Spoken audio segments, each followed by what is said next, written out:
আজকাল বেশ কিছু রোগ মাথাচাড়া দিয়ে উঠেছে আমাদের ডেইলি লাইফে। রোজকার চাপ থেকে তৈরি হয় অ্যাংজাইটি, হাইপার টেনশন, ভুলে যাওয়ার মতো সমস্যা, ঘুম না হওয়া ইত্যাদি। শরীরে যখন দানা বাঁধে এইসব রোগ তখন বোঝা যায় না, পরে কিন্তু এর থেকে সৃষ্টি হয় মহা অসুখ।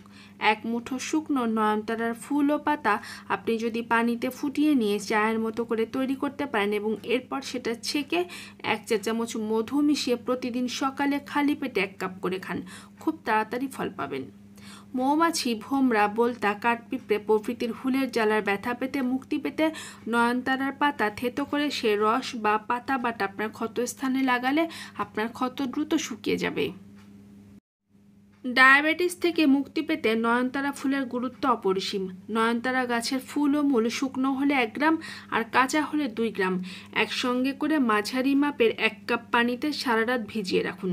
সকালে পানিটা ছেঁকে ফুটিয়ে অর্ধেক কাপ করে নিন। এবার ওই পানি অর্ধেক করে সকালে ও রাতে পান করুন।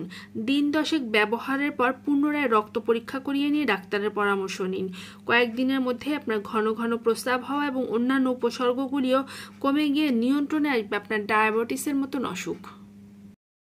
8 থেকে 10টি নয়নতারা পাতা বেটে তার থেকে রস বের করে নিন। সকালে বা রাতে শুতে যাওয়ার সময় সেই রস আপনি নিয়মিত পান করুন। এতে আপনার ব্লাড প্রেশার নিয়ন্ত্রণে থাকবে এবং সুস্থ থাকবে আপনার হার্ট। 2 গ্রাম কাঁচা আর যদি শুকনো হয় তাহলে 1 গ্রাম পরিমাণের নয়নতারা গাছের ফুল, মূল ও পাতা একসঙ্গে করে 1 কাপ পানিতে ভিজিয়ে রাখুন। সকালে সেই পানিটা ছেঁকে ফুটিয়ে অর্ধেক করে নিন। এরপর ওই পানিটা 2 ভাগে ভাগ করে সকালে এবং রাতে 8 থেকে 10 দিন পান করলে আপনার কৃমির মতো সমস্যা চলে যাবে। এটি ছোটদের দেবেন না, সেক্ষেত্রে ডাক্তারের পরামর্শ নিন। নয়নতারার পাতা বেটে তার রস দিয়ে ত্বক পরিষ্কার করলে চুলকানি এবং ফাঙ্গাসজনিত সমস্যা থেকে দ্রুত মুক্তি পাওয়া যায়। পাতা সেদ্ধ করা পানি ব্যবহারে ত্বক হবে উজ্জ্বল ও তরতাজা। নয়নতারার পাতার সঙ্গে হলুদ মিশিয়ে বেটে ফেস প্যাক তৈরি করে মুখে লাগালে ত্বকের জেল্লা বাড়বে রাতারাতি। নয়নতারা ক্যান্সারের মতো মারণ রোগের ক্ষেত্রেও অসাধারণ কাজ করে। দৃষ্টিশক্তি বাড়ানো, বাতের ব্যথা, রক্তক্ষরণ বন্ধ করা সহ প্রচুর সমস্যার সমাধান হয় এই ভেষজ গাছটির দ্বারা। তবে যাদের কিডনি, লিভার, হার্ট এবং পেট সংক্রান্ত সমস্যা রয়েছে আগে থেকে, তারা ডাক্তারের পরামর্শ নিয়ে তবেই নয়নতারা ব্যবহার করতে পারবেন।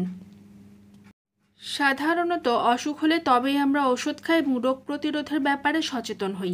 অনেক সময় এমন কিছু রোগ শরীরে দানা বাঁধে যা আমরা আগে থেকে টেরও পাই না, এবং যখন তা ধরা পড়ে তখন আর কিছুই করার থাকে না। কিন্তু যদি আমরা ভেতর থেকে সুস্থ থাকি এবং সেই সঙ্গে রোগ প্রতিরোধ ক্ষমতা বাড়াই, তাহলে ডায়াবেটিস, ক্যান্সার, ব্লাড প্রেশার, চর্মরোগ সহ বিভিন্ন প্রাণঘাতী রোগ থেকে সহজেই রেহাই পেতে পারি।